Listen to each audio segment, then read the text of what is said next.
little chilly, but it's not too bad.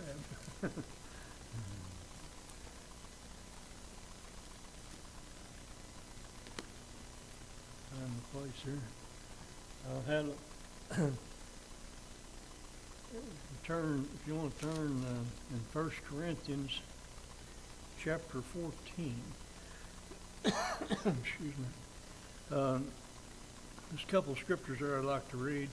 It says in verse 33 of 14 says, "For God is not the author of confusion, but of peace, as in all churches of the saints." And down in verse 4 it says, "Let all things be done decently and in order." I found an article in paper. This lady writes an article every week in Grant County News. Dave might have read it, I don't know if he read it or not. And it's talking about why can't we just have Jesus? It was talking about these churches that putting on these Christmas plays. And I read part of this to you. It says, a week or so ago, I read about a mega church in Texas. It's down where the Ellis used to be, I think, in Texas. It said that had been blasted on social media after a video of a rehearsal of its coming Christmas extravaganza or something other. Anyway, on their Christmas play production went viral. The video showed performance at Baptist Church in Texas, suspended from cables. Think about that. Suspended from cables and beating drums in unison while gliding through the air. The name Jesus in bright white letters projected into a giant screen, blue, green, purple lights flashing all around. The production of the Gift of Christmas reportedly has a 1,000-member cast and choir, flying angels, and what that would be, flying angels, a live orchestra, and live animals. She said it reminded me of a Christmas Eve service my husband and I went to 8 or so years ago. When we walked into the church, we were met with people holding out trays of chocolate-dipped, oversized marshmallows. That wouldn't be too bad. Anyway, then as we entered the sanctuary, that was all decked out with a strobe light, disco ball, a huge red triangular trees, and found a seat. Out came a robot. Can you imagine this? The service began with a 4-foot-tall voice-activated robot on stage with the pastor performing tricks. Go forward, go backward, dance. The robot was to be raffled off to some lucky person at the end of the service. I don't know who would want it. But anyway, that's what it is. The pastor gave a message, but it was lost in all the flashy, clever videos and the loud music with synchronized lighting and a bug-eyed robot. She said, why can't we just have Jesus? There's so many churches today has got all the, it's trying to do that. I don't know, they're trying to entice people in. I think that would make me run if I went into a place like that. And I got to thinking about it. On this same page that was written on in our Grant County paper, there were something like 50 to 60 names of churches that's in the county. And listen to some of these. There's one that's called Mercy Ridge Community Revive. Here's a good one. Lighthouse on the Rock Fellowship. Lighthouse on the Rock. I don't know. I know there's a lot of rocks in Greene County. They've got the New Life, the New Friendship, the Narrow Way Baptist, Clover Mission, whatever that is. Here's a good one. Broken Chains Cowboy Church. I don't know. But if I was looking for a church, I don't know if I would, what I would do if I was looking at some of them names. But anyway, I've heard some things about those churches. And a lot of them has got the man and a woman both preaching. And I don't know if they take turns or what to do. I wouldn't know. I don't think I'd want to go to find out. And I had another, if I find it here. In John chapter 3, I read some of that, chapter 3, and starting in verse 15, said that whosoever believeth in him should not perish, but have eternal life. For God so loved the world that he gave his only begotten Son, that whosoever believeth in him should not perish, but have everlasting life. For God sent not his Son into the world to condemn the world, but that the world through him might be saved.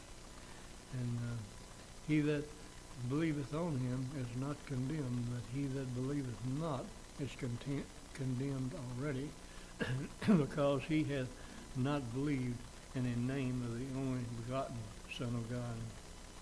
But I was thinking about that, thinking about God is not the author of confusion. And today, I don't know what these churches is trying to draw people in, and that's I guess it's their way of drawing people in. But to me, that's a way of confusion. You know, if you go to a church like that, and if it's going through all that mess, and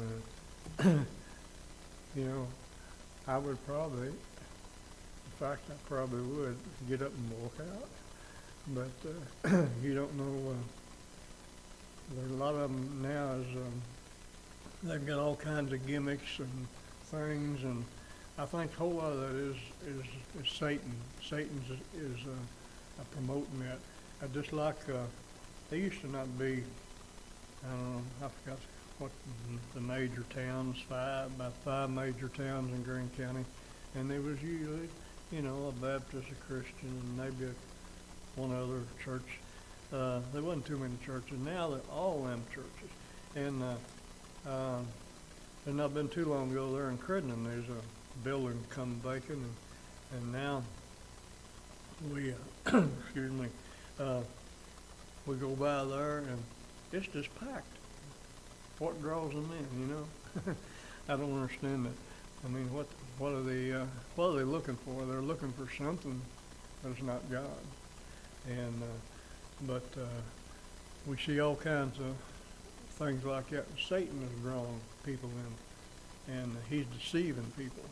And I don't know if people understand that or not, but they're getting deceived by, you know, all those gimmicks and different things. And maybe you can get something out of that and think about it. And just remember our service today, be with Brother Ellis, who brings a message into us. And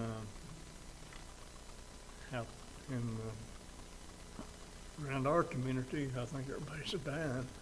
I don't know. There's been about 3 or 4 died this past couple of weeks. I don't know if Dave knows all of them or not. And but anyway, remember those families that lost loved ones. And thank you for praying for my daughter, my granddaughter. And she went through her operation, and she's doing good. And remember those that's on our prayer list here at church.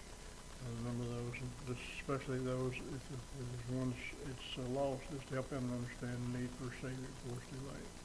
Let's stand and be missed in our classes. And Joey, do you want to dismiss us, please?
It's good to be in the Lord's house. I was thinking I would certainly second the motion if Brother Charles brings up the chocolate dip marshmallows.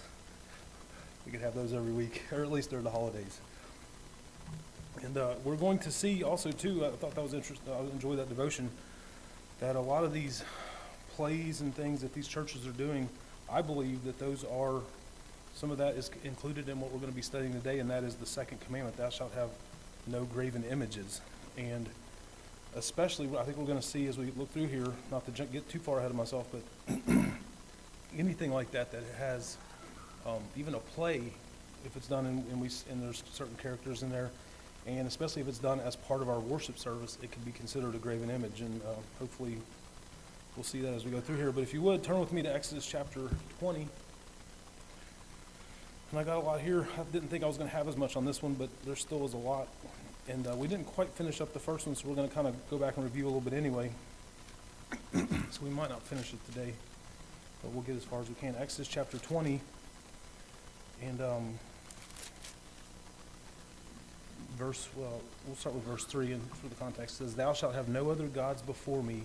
Thou shalt not make unto thee any graven image or any likeness of anything that is in heaven above, or that is in the earth beneath, or that is in the water under the earth. Thou shalt not bow down thyself to them, nor serve them.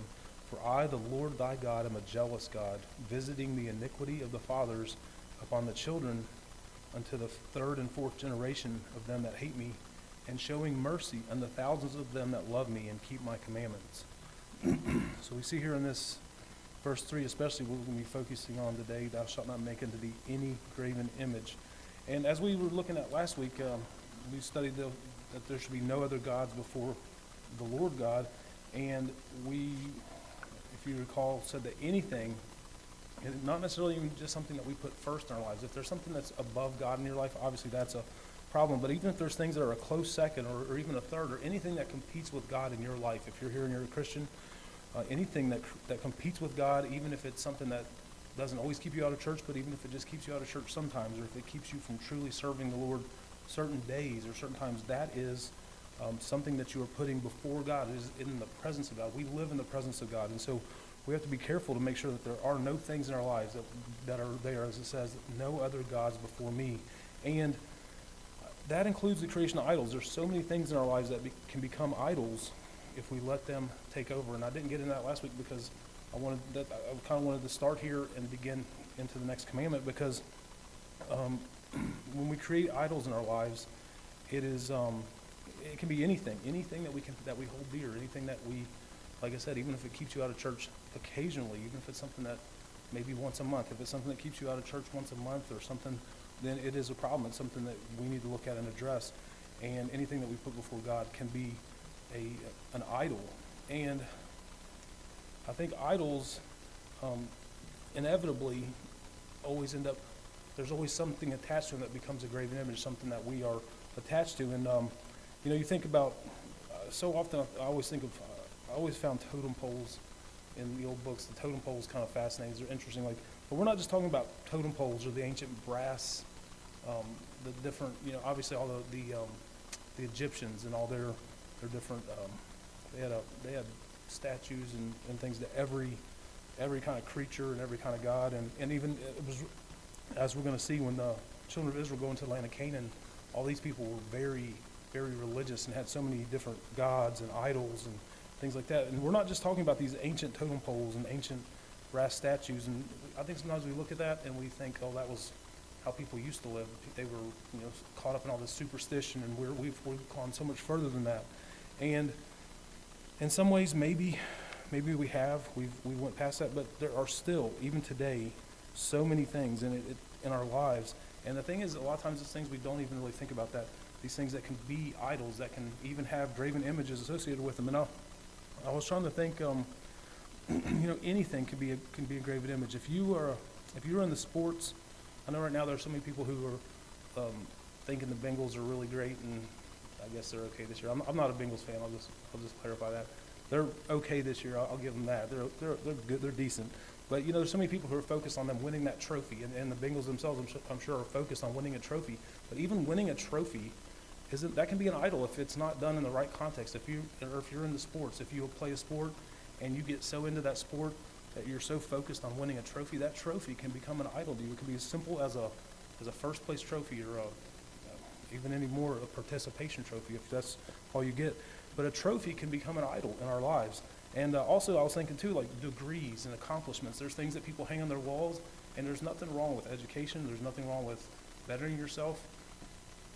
These things are important, but once again, if they're in the wrong context, if you do not have your life in the right order, and that is what you've always focused on, that's what you've lived for, having a degree on the wall can certainly be an idol, a graven image, and an accomplishment. There's other things that people work for, and there's different accolades that go along with that. And if these things are the focus of our lives, if these things are too important to us, they can be important, but when anytime, as we said before, if they are a close second or a third, or especially if we put them before the Lord God, then those things are idols, and those things can be graven images. And so even today, it's not much has changed. There's always been things that man will put before God. There's always been these idols that we put before God. And other things too.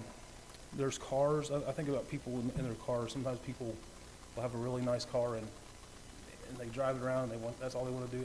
If you ever met somebody who has like an older car, maybe, for example, and they drive around, everybody just turns their head and looks at it, and they love that. And then they love it when people stop and want to talk to them, and they want to tell you everything about their car. And there's nothing wrong with having an old car or having a cool car, but it can become an idol. It can become something that you put ahead of the Lord.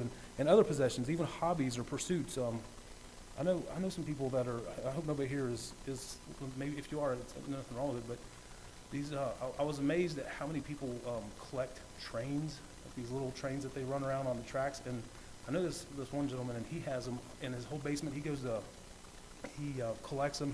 There's a couple he's still trying to find that he doesn't have. He has practically every one that's been made since 1930.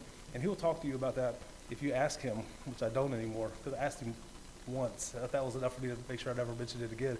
But he collects these trains, and he's obsessed with it. And he'll go to Nashville for these conventions where they collect these trains, and they set them up and run them around. And I've been to the Duke Energy train show a few times when I was little, and that was amusing. But and there again, there's nothing wrong with collecting trains in and of itself. But anything like this, whatever we have as a hobby, whether it's a car, whether it's trains, a degree or accomplishment, it can always become an idol. And those things in themselves, like having those things, can be graven images if we, and not in the sense of graven images, as we're going to see here, those are idols. We're going to see that graven images are things that we introduce into our worship that distract us from God. And so, but that was kind of finishing the last one, so the last commandment, which was, thou shalt have no other gods before thee.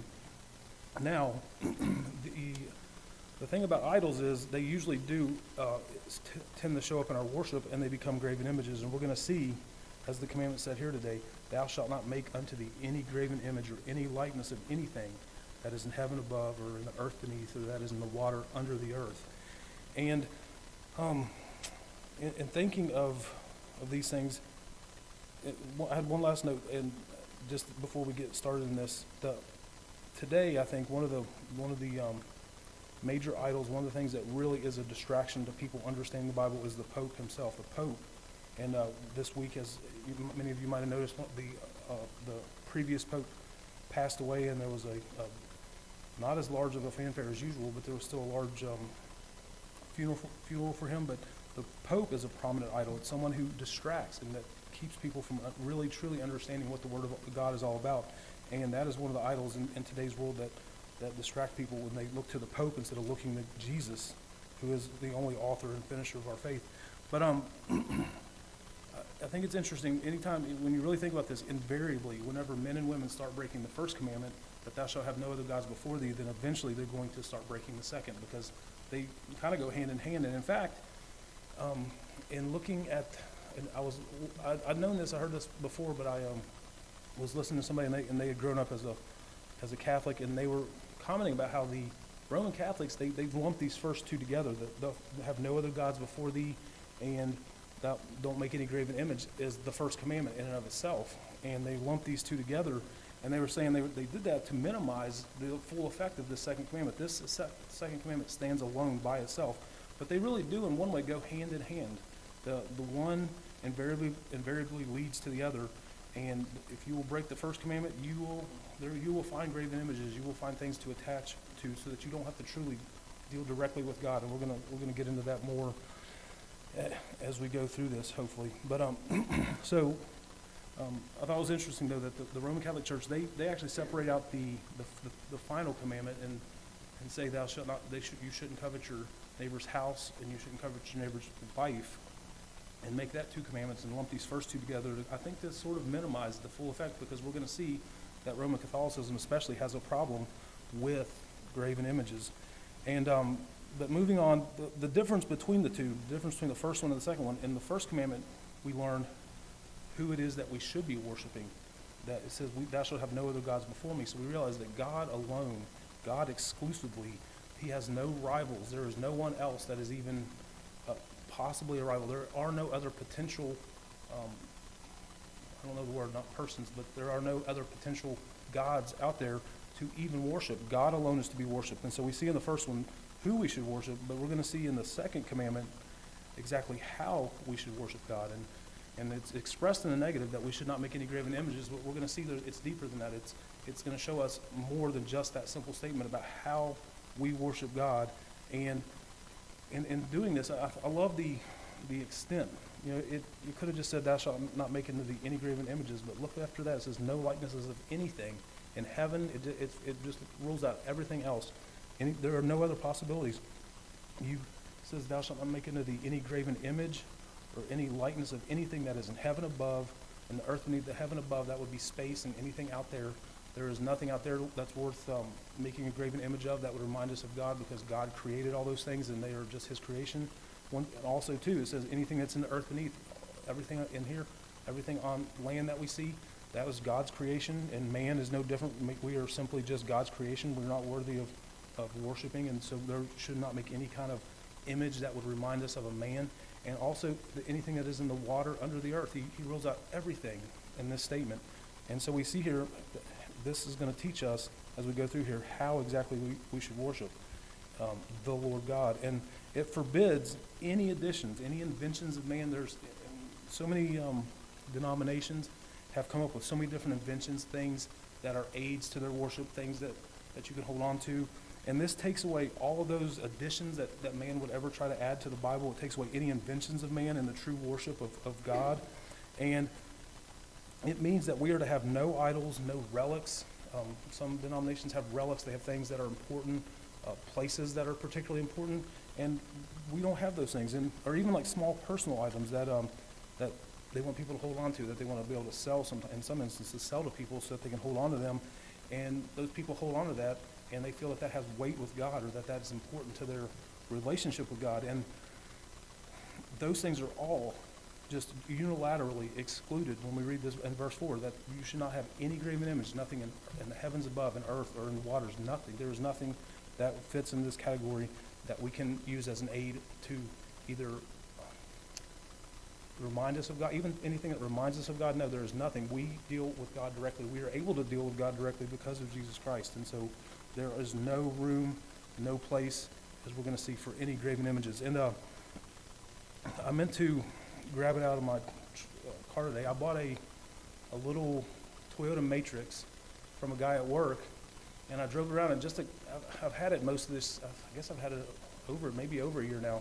And it was about a month or two ago, I pulled down the visor, and there was this little pin in there. He's Catholic, Roman Catholic. And there was this little pin in there, and I looked at it, and I think it's St. Christopher. I believe it was a pin that was for St. Christopher, and he's the patron saint of travelers. And so he had that in there, and I asked him about it, and he said, yeah, I left that in there because, as a joke to you. He didn't, he meant to leave it in there. He left a few other things in there too, all jokes for me. And I found them, it took me a while to find some of them. But he left that in there, and he said, oh, we have that in every one of our cars because that's the patron saint of travelers, and that's who you pray to if you're going on a journey. And we keep that pendant, and it reminds us of St. Christopher and what he's able to do, I guess, for us. And I was just thinking that pendant, and at first I was offended. I was like, oh, I'm going to throw this thing out. And I haven't thrown it out. I'll put it back up there because it means nothing to me. It's simply a piece of metal. And to me, it's not a graven image because it means absolutely nothing. But there's people who attach an importance to that, and it's part of their religion. And that importance that you attach to that is something that takes away from the glory of God. And we're going to see that it takes away from even the majesty of God and the supremacy. We understand that God is supreme, that God is sovereign. And any of these things, even if it's just this much, that it minimizes how we look at God and understanding that all things come from God, that all situations come from God, that God is always in control. Those things those things are a problem. They will be a problem in our lives, and so we have to guard against these things. And I know, as Baptists, I don't want to get too far ahead of myself, but as Baptists, I think we feel like we have this one maybe cornered a little bit, but still we have to guard against these things, and it's always worth bringing up. But I think, too, is interesting this week in thinking about this and listening to some people and reading. The reason that this is so prevalent, and somebody brought this out, is that, man's mandate, God gave us a mandate. When he created man, he gave us a job to do, and it was given by God, and it was very important, and that was we were supposed to rule creation.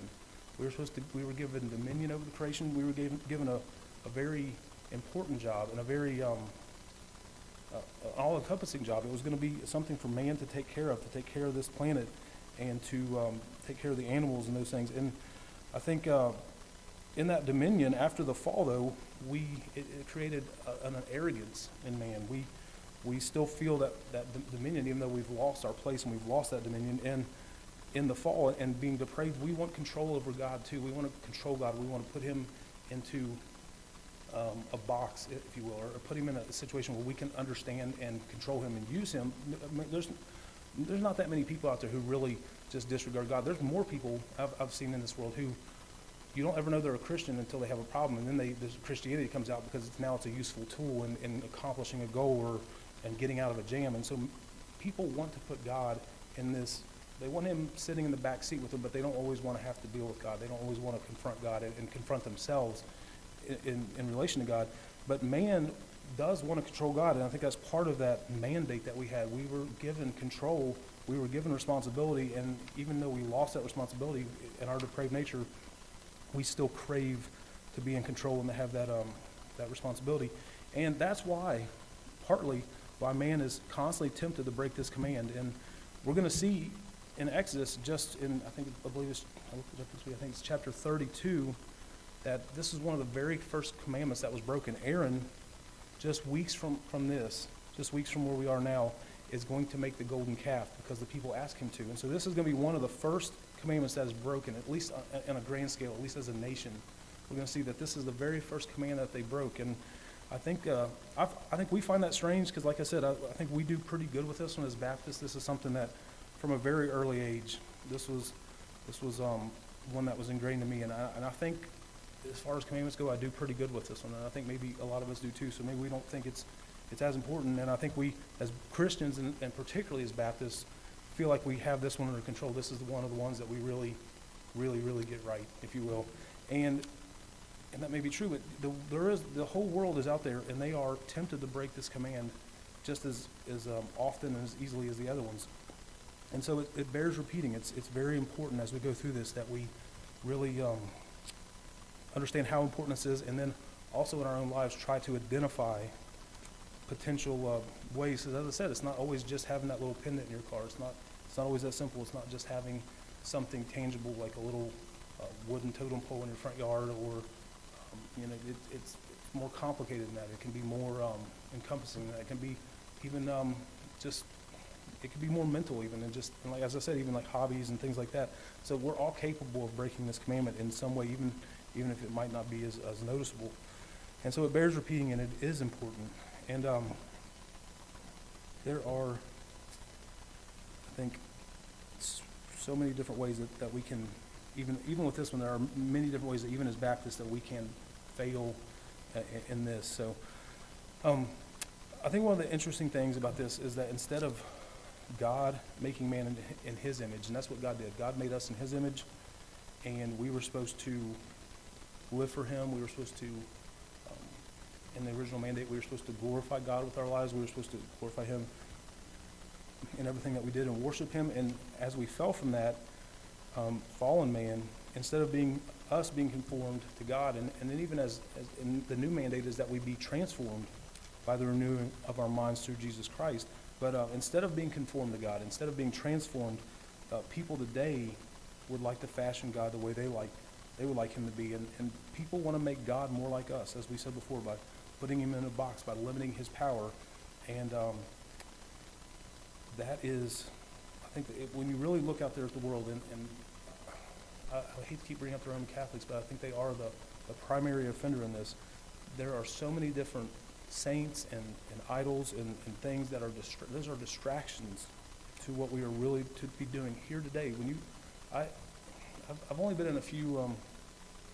Most of my family up in Chicago are Roman Catholic, and I've been in a few of their churches up there for my great grandmother's funeral and some other funerals, and that place is the inside of their buildings are so distracting. There is so much to look at. I mean, it's interesting. It's very interesting. And I remember one time going into we were in New York City, and we went into one of those churches. It might have been St. Peter's or something that you could just walk into the back of, and it is amazing how much is going on in there. I don't know how else to put it, but it is. I think it's supremely distracting, and it really does distract from who God is. We look at all that, and if you learn, and there's so much to learn about. There's so many different saints that they honor. There are different relics and things, and all that stuff distracts from the simplicity of the gospel, the simplicity of Jesus Christ. If you're going to look for anyone, if you're going to look for hope and salvation, you need to look no further than Jesus Christ. I was thinking of that verse in Hebrews. Let me turn there just because I'm not going to finish this, and this would be a good place to stop today, and we can pick it up next week. But I think about all the distractions that we get from multiple religions that have relics and that have all these things. And I think it's Hebrews chapter 2 and verse 9. The writer says, "But we see Jesus, who was made a little lower than the angels for the suffering of death, crowned with glory and honor, that he by the grace of God should taste death for every man." And I think here we see this. What do you need to see? If you're here and you're lost, if you are a person, if you're here and you're saved, it doesn't matter who you are. If you're here today, we don't need graven images. We don't need anything. There's one person that we can look to, and the apostles were witnesses, and we can't see Jesus, but we have the witness of them, and that is the only thing we need to see. You don't need to see any graven images. There's nothing that is. I think sometimes people begin to become superstitious even when you have an item like that you can hold and that you can. You start putting trust in that, and even if it's just the smallest amount, that is enough. Anytime you place faith or trust in anything other than Jesus Christ and in God Himself, you are going to miss the mark, because that is what it's all about. And so this is a very, very dangerous commandment to break. And we see Jesus. That is all you need to see. You need the record in this Bible. The entire New Testament is a witness to Jesus from men who saw Him, who lived with Him, and who had firsthand accounts of Him. And that is all we need to see. Jesus, who was made a little lower than the angels for the suffering of death, and now crowned with glory and honor, that he, by the grace of God, should taste death for every man. And anything more than that is limiting God's power. It's putting Him in a place where we want to at least hold some of the power ourselves, have an item, have a token, have something where we are limiting God. And we're going to look more into that. There's some examples in the Old Testament, and we're not going to get into them today because we don't have near enough time, but we're going to look at them next time. Some of the times that the children of Israel, even though God made this commandment, there was times that they broke this. And I was wanting to look at a couple of them in particular because they were interesting to me. But we won't be able to really go any further.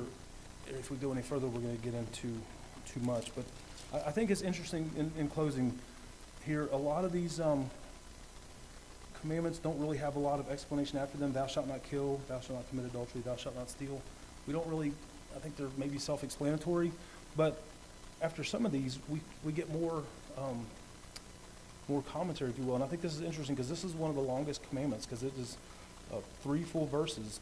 And I think it's God stressing just how important this is when it says, we already read verse 4 where he says, no graven images, no likenesses, nothing in the heavens, nothing in earth, nothing that's under the water.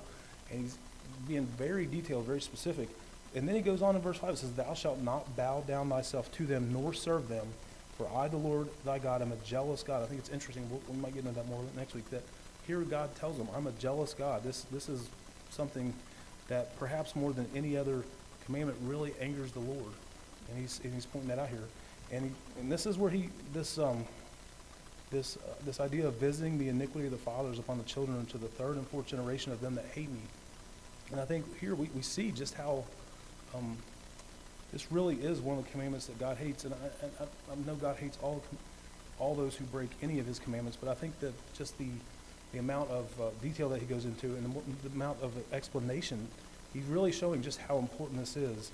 And that this is not some light matter. If you might think, well, I mean, if you had some little pendant or some little necklace or something that reminded you of God, how could that be that? How is that really that hurtful? How can that be that harmful to your Christian life or your walk with God? But it really is. He goes out of his way to show that this right here is every bit as horrible in the eyes of God as some of these other commands. You would say, well, I would never kill. I would never hate someone. I would never steal or commit adultery or bear false witness. But maybe this one doesn't seem as extreme to you. But it is. And God goes out of his way here in these verses to make sure that we know that he is a jealous God and that this is something that offends him greatly. And it's something that we need to make sure that in no way, shape, or form that we have in our lives, that we have any graven image, anything any idols that we put before God, and particularly in our worship, that we have no images or things that we look to that would minimize how great God is. And so with that, thank you for your attention. You are dismissed.